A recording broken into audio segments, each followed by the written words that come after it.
ချင်းတွေပူဆိုးလာလေလေနှစ်စာတိုးပြီးကြိုးစားတိဆောက်ရလေလေငါမင်းကိုပူချစ်လာလေလေပဲ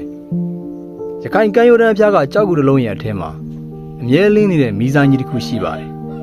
နေရာပေါ်မှာပြေးလွှားနေတဲ့အလင်းဝါဝါအကွက်ငယ်လေးတွေဟာဒုနှစ်ယောက်ရဲ့နှမ်းစိတ်ငယ်တွေ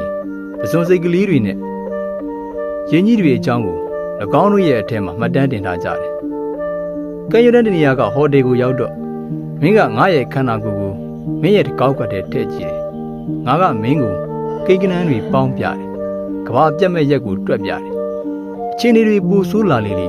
နှစ်စာတိုးပြီးကြိုးစားတိဆောက်ရလေလေငါမင်းကိုပူချစ်လာလေလေပဲမင်းကိုတွေ့တာချင်းတွေ့တာဒါမှမဟုတ်မင်းရဲ့ကောက်ကပိုင်ရှင်ကိုငါတွေ့တာရမှာပေါ့ရွေးချယ်စရာနေပါလိုက်ပုံများငါရဲ့ခြေထောက်နှစ်ဖက်ကမင်းရဲ့ခါးကိုညှက်ပြီးတိုင်းထားတယ်ဆိုတာကအဲ့ဒီခြေထောက်တွေအနေနဲ့အဲ့ဒီနေရာမှာရှိကိုရှိနေရမှာမဟုတ်ပါပဲရှုခင်းသားဆိုပြီးအမိပေးသတ်မှတ်ထားတဲ့နေရာတွေကတကွေးကွေးလိုက်တိုင်းပေါ်ထွက်လာကြတယ်ကားလမ်းရဲ့အထက်တက်မှာငါတို့ဝါးပေါင်စီးပြီးမျောကြတယ်အချုံမုံတွေအသက်ကုန်သုံးတဲ့စားတောက်ဆိုင်တွေ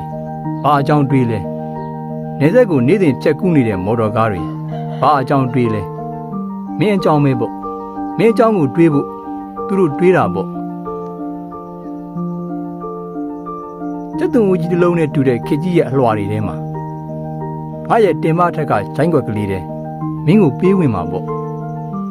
ကံရိုးတန်းကြီးကိုတို့ဘယ်နားမှာထားခဲ့မလဲမောင်ဒီ